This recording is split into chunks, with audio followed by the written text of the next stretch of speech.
Divorce ಏನು social ಮೀಡ್ಯಾದಲ್ಲಿ ಜೊತೆಗಿರೋ photo ಹಾಕಲಿಲ್ಲ ಅಂದ ತಕ್ಷಣ ಅವರು ಡಿವೋರ್ಸ್ ಆಗಿದೆ ಅಂತ ಅರ್ಥನಾ? ನಾನು ಹೇಳ್ತಿರೋದೇನು ಅಂದರೆ, ಇಶಿತಾ ವರ್ಷ ಮತ್ತು ಮುರುಗನ್ ಅವರು ಸೋಷಿಯಲ್ ಮೀಡ್ಯಾದಲ್ಲಿ ಒಟ್ಟಿಗೆ ಇರೋ ಫೋಟೋನ ಹಾಕ್ತಿಲ್ಲ, ಸೊ ಅವರು ಡಿವೋರ್ಸ್ ಆಗಿದೆ. ಅವ್ರು ಬಂದು ಹೇಳಿದ್ರೆ ನಿಮಗೆ ಡಿವೋರ್ಸ್ ಆಗಿದೆ ಅಂತ? ಇಲ್ಲ, ಜೊತೆ ಕಾಣಿಸ್ಕೋತಿಲ್ಲ, ಅದಕ್ಕೆ ಡಿವೋರ್ಸ್ ಆಗಿದೆ. ಯಾಕೆ ಕಾಣಿಸ್ಕೋತಿಲ್ಲ?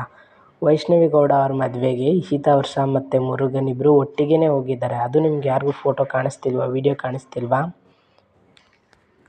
ಅವರು ಚೆನ್ನಾಗೇ ಇದ್ದಾರೆ. ಸುಮ್ಮನೆ ಸೋಷಿಯಲ್ ಮೀಡ್ಯಾದಲ್ಲಿ ಲೈಕ್ಸ್ಗೋಸ್ಕರ, ವ್ಯೂಸ್ಗೋಸ್ಕರ ಸುಮ್ಮನೆ ಸುಳ್ಳು ಸುದ್ದಿಗಳನ್ನ ಹಬ್ಬಿಸ್ಬೇಡಿ.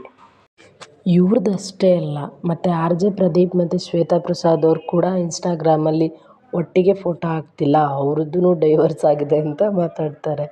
ಯಾಕೆ ಡೈವರ್ಸ್ ಆಗುತ್ತೆ? ಒಟ್ಟಿಗೆ ಫೋಟೋ ಹಾಕಲಿಲ್ಲ ಅಂದ ಮಾತ್ರಕ್ಕೆ ಡೈವರ್ಸ್ ಆಗುತ್ತಾ? ಅವರು ಕೂಡ ಚೆನ್ನಾಗೇ ಇದ್ದಾರೆ. ರೀಸೆಂಟಾಗಿ ಒಂದು ಚಾನಲಲ್ಲಿ ಇಂಟರ್ವ್ಯೂ ಕೂಡ ಕೊಟ್ಟಿದ್ದಾರೆ. ಒಟ್ಟಿಗೆ ಕೈ ಹಿಡ್ಕೊಂಡು ಓಡಾಡ್ತಾ ಇದ್ದಾರೆ. ಸುಮ್ಮನೆ ಸುಳ್ಳು ಸುದ್ದಿಗಳನ್ನ ಹಬ್ಬಿಸ್ತಾರೆ. ನಾನು ಈ ವಿಡಿಯೋ ಮಾಡಿರೋದು ನಿಮ್ಗೆ ಇಷ್ಟ ಆದರೆ ದಯವಿಟ್ಟು ನನ್ನ ಚಾನಲ್ನ ಸಬ್ಸ್ಕ್ರೈಬ್ ಮಾಡಿಕೊಂಡು ಸಪೋರ್ಟ್ ಮಾಡಿ. ಈ ವಿಡಿಯೋಗೊಂದು ಲೈಕ್ನ ನೀಡಿ. ಹಾಗೆ ನಿಮ್ಮ ಅನಿಸಿಕೆಯನ್ನು ಕಮೆಂಟ್ ಮೂಲಕ ತಿಳಿಸಿ. ಮತ್ತು ಈ ಸುಳ್ಳು ಸುದ್ದಿ ಎಬ್ಬಿಸೋರ ಬಗ್ಗೆ ಒಂದೆರಡು ನುಡಿಮುತ್ತುಗಳನ್ನ ಕೂಡ ಹಾಕಿ.